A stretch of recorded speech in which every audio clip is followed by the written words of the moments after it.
The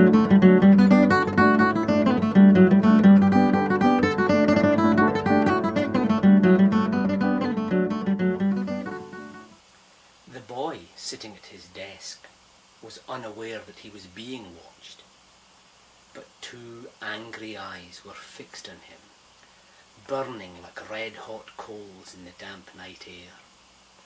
The dark watcher was growing impatient. The visitor should have been here by now. 3 hours of waiting in a cold car with a dull companion had not improved the dark watcher's mood, and the dull companion's constant moaning made things even worse. "I think I'm allergic to this awful, damp, cool, wet, cold, soaking, freezing weather. I hate it here. We turn on the heater, yes? No one will notice." The dark watcher gave a negative grunt. The Dutchman was always whining. He didn't deserve a response. "Oh, come on. All my extremities is shriveling up. I'm getting a cold in my chest. Or maybe I'm getting double pneumonia. Or triple pneumonia. I had a cousin once caught triple pneumonia in Rotterdam. It came on so quick, he woke up one morning. He was dead." The dark watcher still gave no response. It would only encourage him.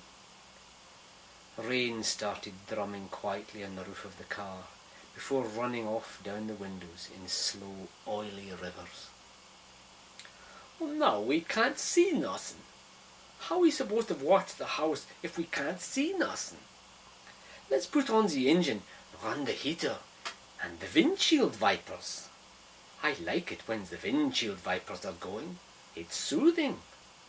Reminds me of practicing my tuba when I was a boy. Mama would put on the metronome. Oompa, oompa, tick, tock, oompa, oompa, flip, flop. Like the windshield wipers, yes? There'll be no noise and no lights. I can see just fine," the dark watcher said. "He should be here by now. What's keeping him, I wonder?" The Dutchman felt an uncontrollable twitch starting in his nose. He was going to sneeze. The dark watcher grabbed the Dutchman's ear and pinched it hard. "No noise," hissed the dark watcher. The unhappy Dutchman scrunched his head down all the way inside his overcoat before continuing. A muffled "Tissue!" rocked the car.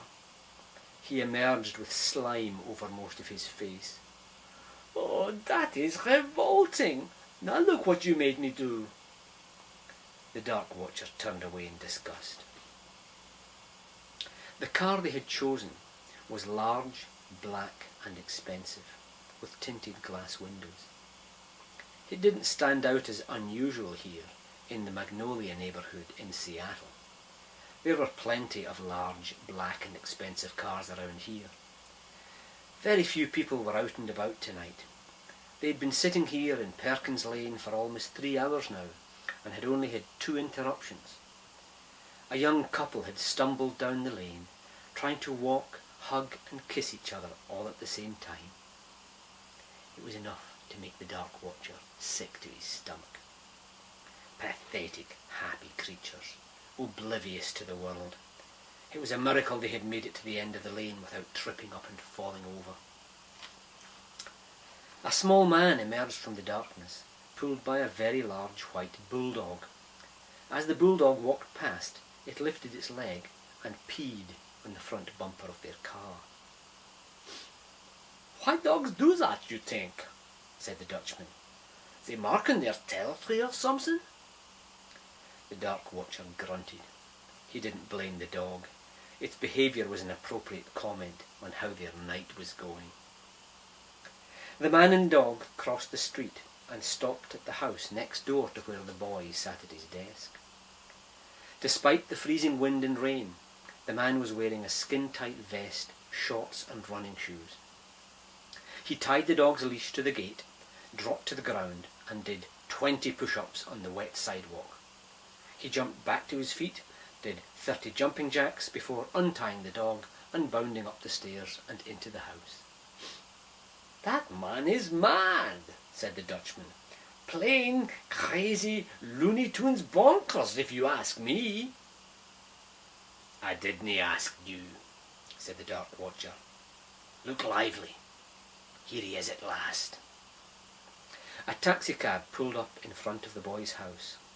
A tall, gangly gentleman with a shock of wiry hair and a wild red beard exploded out of the taxi like a jack-in-the-box. He laughed and joked with the driver, who struggled to lift 2 enormous suitcases from the trunk.